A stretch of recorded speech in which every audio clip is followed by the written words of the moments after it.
Welcome to the Holistic Physician Coaching Podcast. I'm your host, Dr. Jessica Singh. This podcast explores physician health, well-being, and fulfillment, embracing all aspects of the human experience. Just as in medicine, where a single interaction can transform a life, this podcast is grounded on the belief that each coaching conversation has the power to inspire, heal, and bring about meaningful change. Dr. Sarah Wittry is a hospice and palliative care physician, wife, and mom of 4. Having navigated challenges like infertility, adoption, anxiety, and burnout as a physician mom, Sarah is deeply committed to empowering other professional moms to reclaim their time, energy, and joy. Through her platform, Vibrant Humans, she helps women redefine what it means to be a good mom and professional, guiding them to set healthy boundaries and prioritize their core values. Her mission is to support women in creating a more vibrant, balanced life, aligned with what truly matters to them. Welcome, Sarah. Thank you. I'm excited to be here. I'm so excited to be here and especially to learn from you for the conversation today, which want to set the intention for listeners. Dr. Wittry is so gracious to be here to share her journey of motherhood. And Absolutely. It's something that we don't talk about as much in medicine, but is a part of a lot of our stories. absolutely part of who we are. A big chunk. Absolutely. I'd love to begin by asking if you'd share your journey as a physician mom. Absolutely. So I'll try to give you a short version and then we can dive in on other aspects. But I always was wanting to be a mom. When I was young, I thought I wanted to be a babysitter because I like kids so much. I was also drawn to pediatrics. So I just really have a strong passion for children. And I think, like a lot of us as physicians, we tend to plan and be kind of type A and want to have control over how things play out as much as possible. My husband and I got married second year of medical school and planned to have children at a very certain point in residency, like the beginning of third year, where things are going to be a little bit more, I don't know, time flexible is the thought, right? And so when I did not get pregnant a month after, it was kind of like, this is the time. That was really discombobulating, I guess is the best way to say it. It was so unexpected to have infertility. I thought I took good care of myself. So it was just out of the blue. And yeah, it's like navigating that and that path to motherhood through unexpected different situations and things outside of my control have been like an ongoing journey for myself. And we became foster parents. We welcomed a little boy to our home who was only 1 month old, and that was our first experience in parenting. And then fast forward to today, where we have 4 kids. 2 of them are from foster care and were adopted. One was the first little boy, and he's now 9. And then the second one that we fostered was a girl who came to us at the end of kindergarten. So she was like 5.5, almost 6. And then I kind of had a surprise pregnancy in between there. And that's how Jude came to be. And he's now 8. And then lastly, I guess to complete our family, we went through like secondary infertility, I guess you would call it. And so I experienced going through making decisions to do IVF to have our last little girl, and she is now 4. So it's like not a straight line at all in any way, timeline wise. But yeah, I've grown so much. And I think that my pathway today, both professionally and personally, and my own growth has really profoundly been shaped by the experiences I've had building our family and just figuring out what that all means. What an inspirational journey. You had so many challenges, and I know this was just the highlights. Yes. And what stands out so much is at each step of the way, you found a way forward. And Yeah. the first example you had mentioned when you wanted Mm-hmm. to have a child with your husband, that maybe third year of residency, where did you find the support, either within yourself or around you? Yeah. Looking back, it's something I've learned is that I didn't have very much support at that time. And part of that was just the structure of how things were set up. There was no other people in my residency cohort who were like even wanting to have children or thinking about children at that point. And so I remember feeling quite lonely, not feeling like anyone else could really relate to what I was going through. And then I think there's like a pretty decent amount of silence and kind of shame around infertility. And so back then, I think that my main support was really my husband, and I was not sure how to, partially just because residency is so busy, there's so many other demands. I remember being very surprised and saddened that there weren't a lot of support groups or even just mentionings of things when I would go to the OB and talk about different options and what I could do. And I think just like mentally and emotionally, there was not a lot of support offered. And I know now that there are ways that you could get support, but I think a lot of it still is you have to seek it out yourself. And so that's one of the lessons I've learned, right, in life in general is just it's okay to ask for support, and you actually very much deserve support in whatever you're navigating, because doing it alone is really hard. And it's like there's a lot of grief and anxiety and uncertainty that you're navigating through infertility. And yeah, it's like I wish that I could go back in those times in my 20s and just share that method with myself. It's okay to have support. It's okay that you're feeling this way. And so, like a lot of things now that I work through in therapy and in mentoring and coaching have helped me make sense of that period of my life more. But I think when you're in it, it can feel challenging to access that. Really appreciate your sharing this so candidly. It takes so much courage, and you Mm. do it with so much grace. Oh, thank you. I think sometimes it's just messy, right? And it's we want these stories to be like tied up with a bow. And I think I recognize that there's such a messy middle with no particular guarantee and outcome. And I think that's the challenge, but also it is so deeply human to have those periods, right? And to be walking through them many times without people even really knowing what's going on.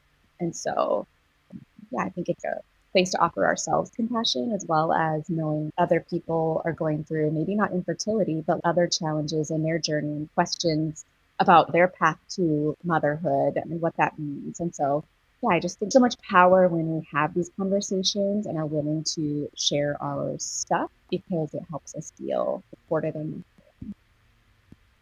Absolutely. And even with this, it's still like an elephant in the room among so many female physicians mm-hmm. that you had mentioned, even though the incidence of infertility and pregnancy complications is so much higher for Yeah, us than for the general public. So it's right. like you had mentioned, just so grateful to you for this conversation and sharing. Yeah, of course. Of Can you course. share a little bit more about your experience fostering? Was it during Mm-hmm. residency? What was that like? How did you figure out how to do that?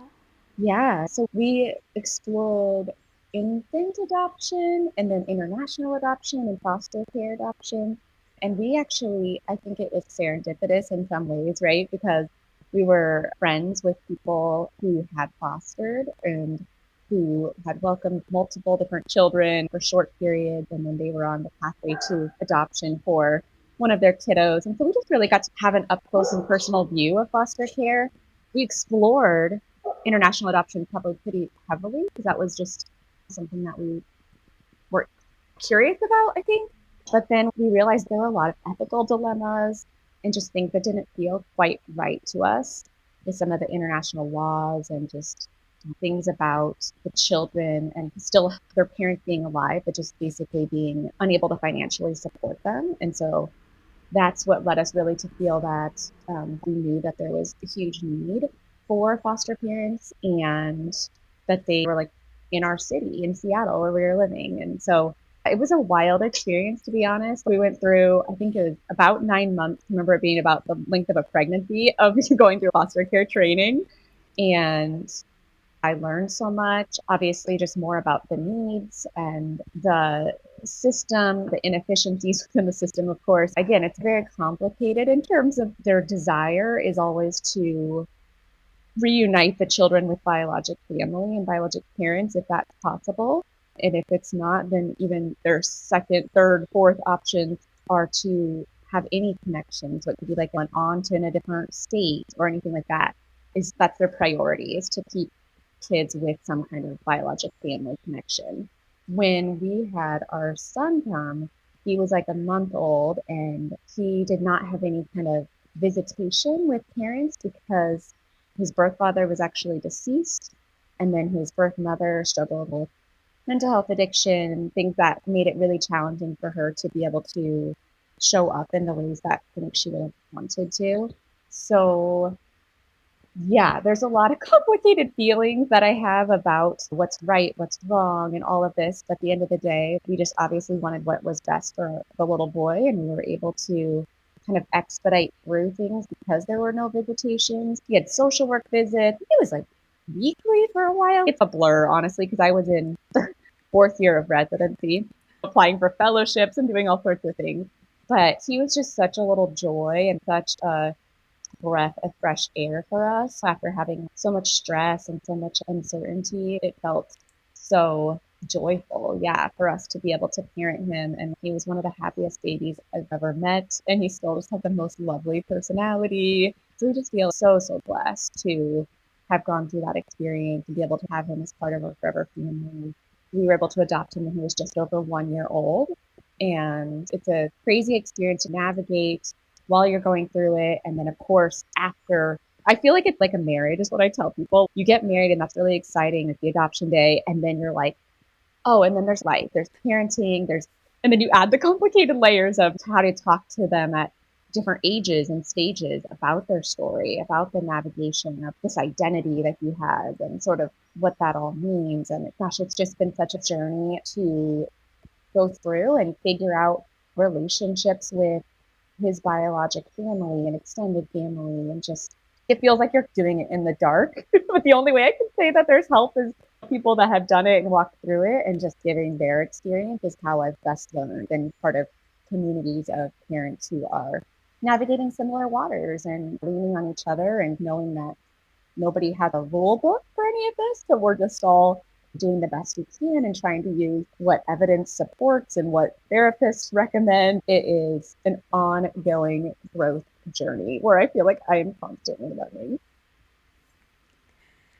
Absolutely. And to do this still as a resident, all this time, Mm-hmm. all this effort, and you had mentioned, I don't know if you were in an environment where you could even share this huge part of your life so much. Right. You know, what's interesting is I think that there's also a lot of misconceptions and even biases around foster care, the biologic parents, what this all means. Because I can remember being very excited and sharing with different people in my program. And most people were supportive, but I feel like they didn't really know how to support me or how to really have conversations about some of it because it was so out of the box. They were so unfamiliar. But I do remember my program director talking to her and her saying, people like us don't really do foster. And I remember that being like, really, what? But I think what she was referring to is like, there's this misconception that fostering is something that people do to make money or get a check from the government, and taking multiple children so that they're like supporting an income and doing it for the wrong reasons. And I just think that is so harmful in a lot of ways because, gosh, we have just so many children who need safe homes that have the resources to help support them in all of their different needs. And so, yeah, I felt like that was like a really insensitive, difficult thing for me to receive back then. But I think it was just coming from like a place of almost ignorance, like not knowing better. And yeah, I'm hoping that with more conversations, people are understanding like the depth of the need of good foster parents who are willing to put in the work and to show up for these kids because it's absolutely needed, and yeah, they deserve all of the goodness. I feel so much warmth just in my body as you're talking because obviously, when people go into medicine, there's such a huge aspect of fulfillment. And that you were Mm-hmm. able to have this huge source of fulfillment, this other such important goal for you. Mm-hmm. How did fostering, I guess, as you reflect back on that time, finishing residency and going through all of this and knowing the Mm-hmm. environment, what did it bring you in terms of fulfillment, sense of purpose? Yeah, that's a great question. I think that it really helped shift my perspectives and priorities, right? And I think it definitely opened up a world to me of recognizing that what I valued and what I wanted to spend my time on was not going to be conducive to 60 or 80-hour work weeks for the rest of my life. And so it really helped me get clear on what matters the most. And then how does that reflect in my everyday, like my sense of when I show up and how I want to show up and wanting to have energy left at the end of days for my children. Asher was about to be adopted when I found out I was pregnant. And that was like in the back of my mind. I'm not going to lie. I was like, there was, where you just don't think something's going to happen. And so it wasn't even like I was tracking cycles or doing anything like intentional, where for a while I was like obsessed with it. It was just like there was so much else going on. I wasn't thinking about it. And it just didn't even seem like a possibility. So when I found out I was pregnant and I had a 1-year-old, I was like, whoa, things are going to get crazy. But I was getting ready to start the palliative fellowship. And so I think I just really got clear on how important it was going to be for me to radically take care of myself and protect my time and energy, not in a way to be like selfish, but in a way to be able to show up how I wanted to as a mom and as a wife, and this recognition that like no one else is going to do that for me. You know what I mean? Like my program and hospital systems, they're going to say, great, I'm glad you have kids. That's awesome. But like they're not going to be the ones that are going to protect that for me and design a career where that is valued. So I really think it just gave me perspective on if I want to have a certain type of life and be able to have certain amounts of time devoted to family and kids on a regular basis, like that's something I have to create. It's not necessarily just going to appear or be the default.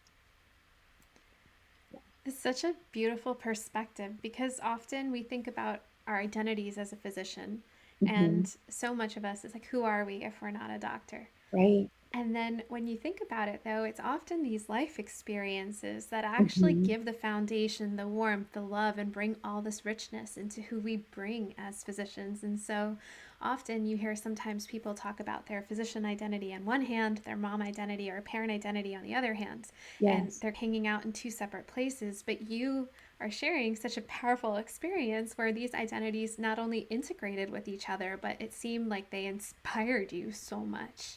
Yeah, absolutely. Absolutely. And I think that kind of trickles into the work I do in like hospice and palliative, right? Because we're so often talking with our patients and the families, having these meetings and this relationship building over time where we're really trying to get to the heart of what matters. And in that time, in those situations, we're talking about a more limited time, whether it's months or short number of years, or just like at the beginning of a diagnosis that's life changing and navigating the treatment plan and all the things that are going to change and shift. And I do think there's so many corollaries with the identities that people have and what they hold to be their biggest priorities that they want to protect. And I just started having all of these realizations or insights like during fellowship, and then since then we do this, and it's such beautiful rewarding work to do with these people. I feel like it's very sacred, and I feel so honored to be part of those conversations and facilitating these things. But it really made me like reflect on how we don't have to wait for that terminal diagnosis to be able to protect what matters to us. And again, it's like almost unlearning the idea of this is just how it has to be. If you're working all the time and you're feeling exhausted and depleted and you lose that spark of what brought you into medicine, if you can turn it and say, what empowerment do I have to bring to the table to create the life and the schedule and how I want to spend my days and my weeks and all that, that's really where I believe a lot of our power lies as women, physicians, raising kids, just knowing that you can create that for yourself. It's not easy, and it's definitely outside the box to be able to say, this is what I actually want. This is what I really care about. And because there's so much guilt, and medicine just prefers that we would abandon ourselves, right? Abandon our own needs and desires and work endlessly and tirelessly and kind of our own needs, desires, families, all of that kind of at the bottom of the barrel. And I just think that is such a devastating pattern that I see in like the women I work with in coaching. So many of us have that conditioning that we've absorbed over time, right? To have these really high expectations of what we're supposed to be able to do day after day, and then somehow still feel like good and energized. It's just not realistic. And so I think starting to let go of some of those or re-examine and just question them about what does that mean to be doing it all or having it all is so vital and essential. And I think it's just this ongoing process. I believe it's like some of the most meaningful stuff we can do, because if we don't do it and we just go on autopilot and default, we can go through a lot of years of our lives kind of doing that and feeling like something's off, but we don't really know what it is. And yeah, I believe it can have a lot of downstream negative effects on like our health, our quality of life, our relationships, and just how we want to live. So I'm very passionate about it. Can tell, and it's wonderful that you get to do the work you do to help other people have awareness of this, especially physicians.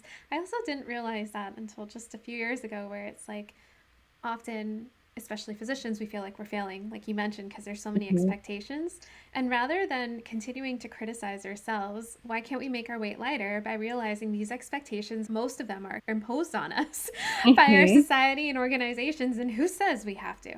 Right. So what if we made our load lighter by just taking off some of them, like you mentioned? Yes. Yes. No, I had some realizations where I was like, well, I have to do these things and I have to do these things. And then I had mentors and coaches be like, says who? And I was like, myself. Or it's just so internalized that it feels like it comes from you, but it actually doesn't. Absolutely. Yeah. So incredible. It's also really, I'm sitting here very humbled because as you're sharing, I just realized like what a broad experience you've had, because as you think of the journey to becoming a parent, you think of trying to have kids and those who haven't had kids, then wanting to foster and adopt and having your own, and you've had this whole rich arc of being able to experience everything. It's such a rich life experience. And I'm wondering, what was it like for you? So you had gone through fostering first, then you found out you were pregnant.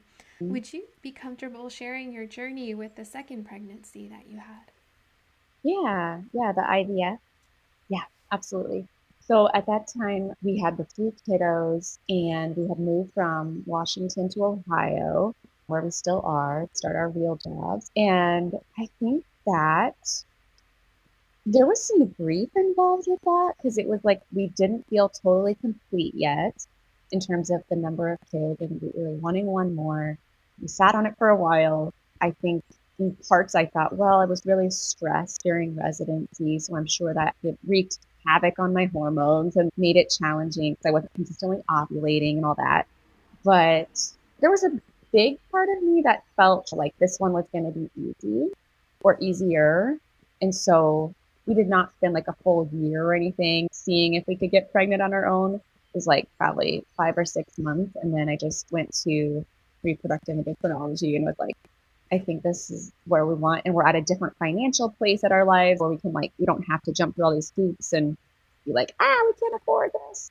And so in that way, it cut the time frame down.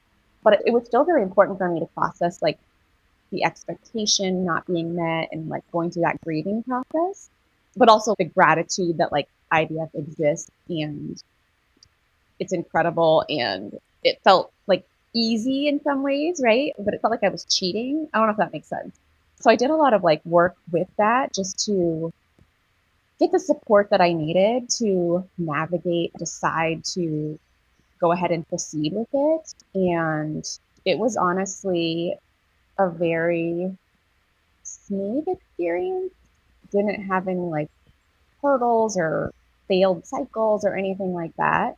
So I feel very grateful. And I know that is not always the norm with people who do pursue IVF. But for us, it was a very positive experience, like I said, and very smooth. I also think the amount of times you had to go in for like labs and ultrasounds and all that, it would have been no way that I could have done that in training. And I can remember even actually like in residency going in to get a couple labs and ultrasounds. And then they were like, okay, we want you to come back in 2 days for another ultrasound. And I was like, I can't. I was like, this was so hard to get to this. And I started like bawling, right? Just being like realizing that like that was not going to be possible with what was expected from me at that time. So it was a wildly different experience, I think, even to just be like, this is a lot. It's time intensive to go through, but I have the space to be able to do it now. You know what I mean? I have the support and like the maturity. I don't know, just feeling in a different place to go through that pregnancy. And yeah, it was beautiful and amazing. And we're so thankful that she was able to come join us and complete our family. So I have only positive things in my experience going through that. But recognize that it was not the first time I was going through pregnancy or going through parenting. And so it gave me an appreciation for kind of what people navigate and just realizing how much value there is in community support and being able to just freely be able to ask questions when people are navigating different things and not feeling that sense of I'm the only one or I'm too scared to open up about this. Because I feel like if you have a safe space and like safe people, it can make all the difference, right? Just to talk about the emotional aspects of what you're going through. It's big. It's big. Absolutely. Obviously, all of these experiences have had such a huge impact of your life, so many shifts. How has all of this shaped your journey up till now and the work that you're able to do? Yeah. So I think that I always liked personal development. I was always into it and read stuff in residency when I could. It was like my free time. Instead of reading research articles, I was reading like self-help. So it's a strong interest. But I feel like my parenting journey and some of the things that we've had the most challenges with have been just trying to blend the family, different backgrounds of kids coming to us in different ways with different needs and different stories. It catapulted, in some ways, forced me to have more growth than I would have probably ever otherwise realized, right? And because of that, and because of some of the deeper struggles and challenges and things that I've navigated, I think it has led me down the path where I don't know, I have such a broader perspective about my identity regarding professional ways that I can help people and serve people. So what I've realized is it's so much more expansive in what is possible. And the prescribed pathway to stay at my full-time job just wasn't going to be it for me. And I knew that.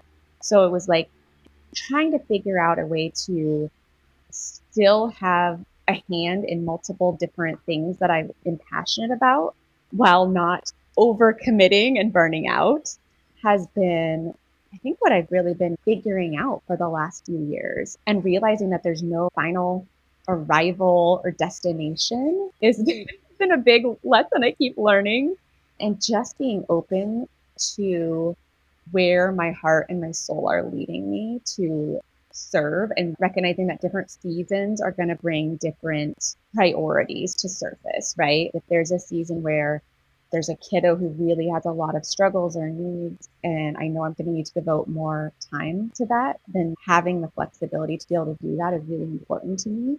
And so professionally, I have really made a lot of different pivots. You know, I'm doing contingent work now for palliative and hospice, so it's really flexible where I can say, these are the days I want to come. And I love that so much. It far outweighs any of the benefits and things that I'm not getting. I figured it all out. We'll just say that. And I think a few years ago, I would have been like, that's not possible. I need that safety. I need that stability. I need that certainty almost. But being able to, yeah, really expand my horizons and being able to say, I love coaching. What could this look like? How can I help people navigate motherhood and medicine in their own way so that it feels as good as possible to them and the most professionally and personally fulfilling? I feel like that's just huge passion for me and has led me to think outside the box in ways to build a business and to learn from mentors and just, I don't know, I think it allows me to be more creative as an entrepreneur to be able to package up some of the insights, experiences, like tools, practices that I'm like doing myself and fully realizing the need for, right? And like also the great benefits for.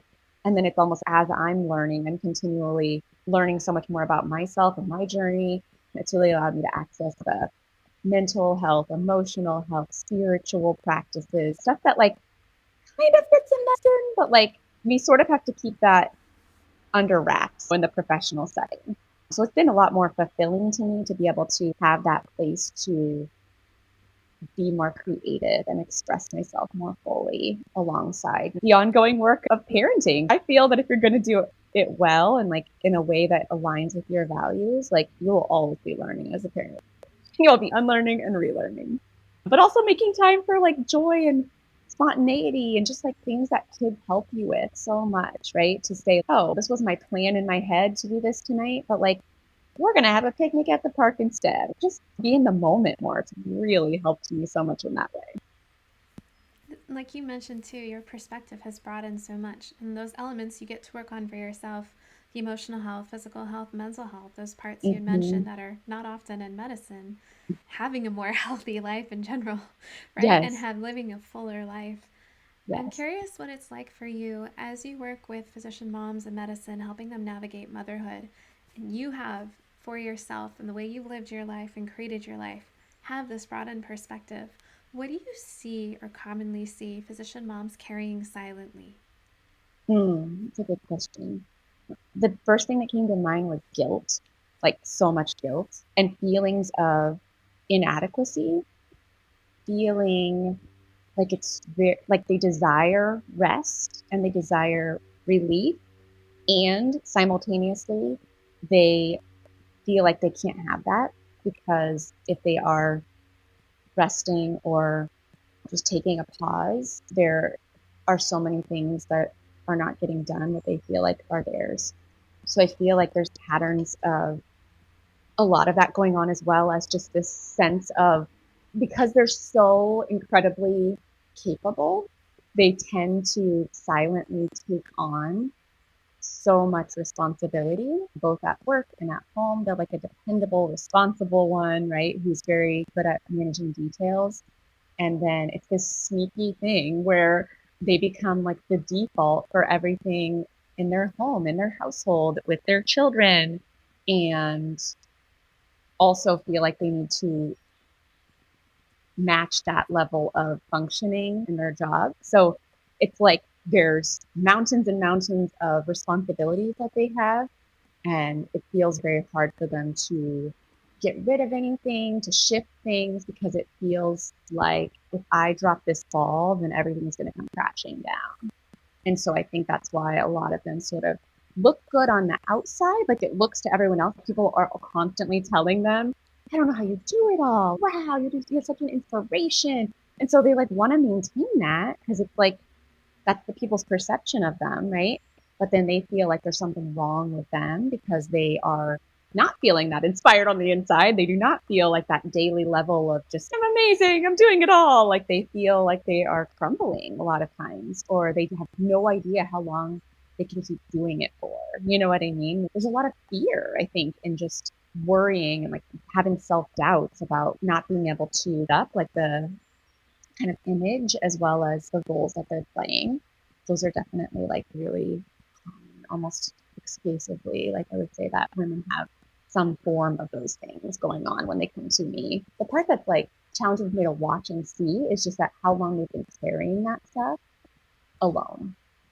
I think not knowing that other people have similar struggles and different like ways that they're privately navigating. I'm glad that I think it's shifting. It's just slow progress because there's like that vulnerability of being like, this is hard. This is really hard. And something has to change. That's the other thing. We're so scared of change because it's so uncomfortable and it's so uncertain. It feels like we're diving into the unknown. And so a lot of times I think people struggle or even suffer silently because they either don't believe change is possible, they don't believe it's possible for them, or they worry of like the downstream effects. We're such caring, compassionate people, right? When we're in medicine and raising kids and like all of the things. So it just maybe we care so much about the people that we take care of that we're worried if we shift anything, it's going to have a negative impact on our patients or our children.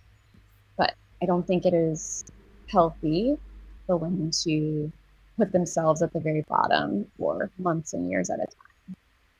And Absolutely. yeah, I just think it's cool when you start seeing people making shifts, right? When they take those brave steps things that they didn't think were possible or thought that things would definitely go sideways. And it's like they can prove to themselves like little by little, like then they kind of get that inspiration and motivation to keep going. So a lot of times it's just like those kind of shifts at the beginning open up their perspective to do this. I can create what I want.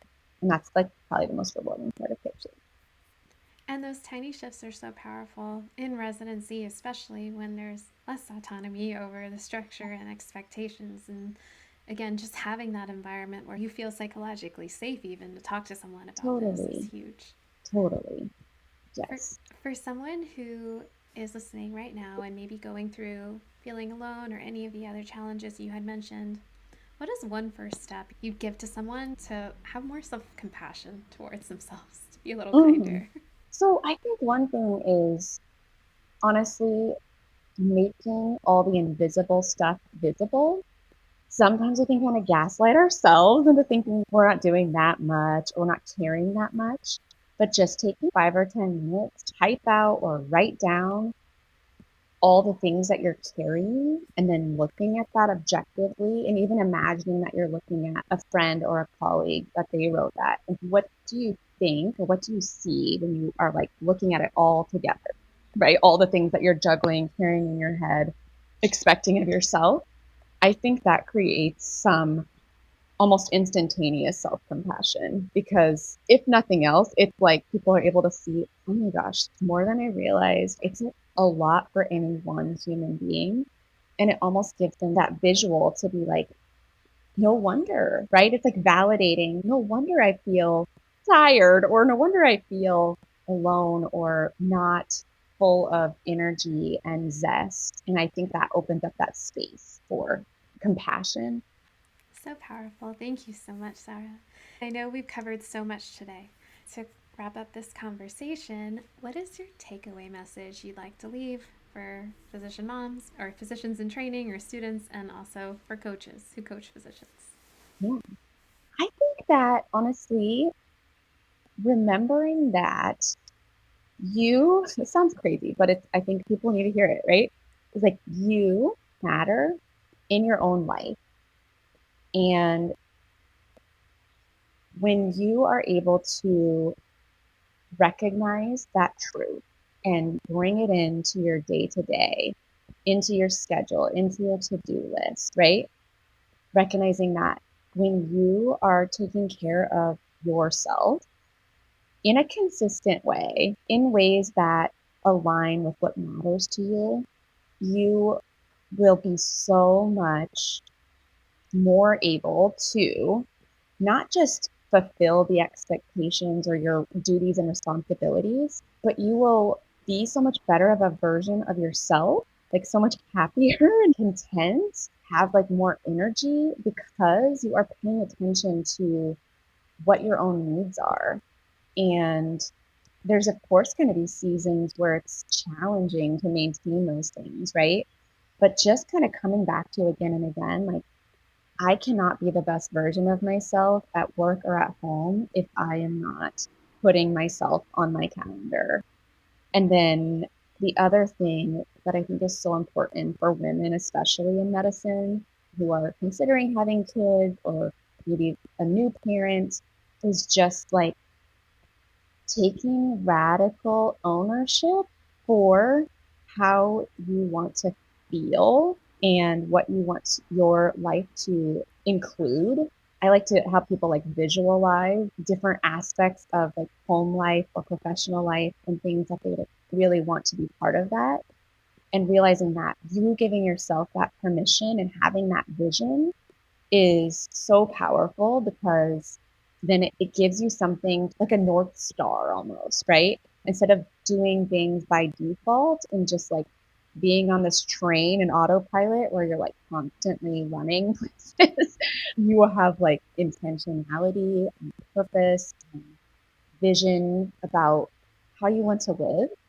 And then recognizing like it's okay if you're not there yet. It's okay if that feels really far off, but knowing like where you are, where you're starting, and then where you want to be is so powerful. And it's like a practice that you can come back to again and again because it's like there's no way that you can even have that life if you don't even give yourself permission with what it looks like or what it could look like, right? And it's so important for it not to be what society tells you it should look like. It needs to be from your core and from who you are, what your essence is. But I believe that, at least for me, that I had a lot of blind spots in that area, or a lot of limiting things. And so having mentors is profoundly important because they can hold the vision for you and they can also help you where you're getting in your own way as you're on the journey to creating that. Thank you so much, Sarah. This was incredible and so insightful. Awesome. It was fun to be here. Yeah. Very grateful and honored to learn from you. Thanks for sharing your journey. Thank you, Jess. Thank you for listening to the Holistic Physician Coaching Podcast. This podcast is dedicated to making coaching more accessible and to support both physicians and those who coach them. Subscribe to access exclusive subscriber-only episodes, including physician coaching sessions, coaching debriefs, and coach mentoring sessions that offer valuable insights for professional development for coaches. Your support helps sustain this work. Subscribe and leave a thoughtful review at www.holisticphysiciancoachingpodcast.com. Sending you warmth and light.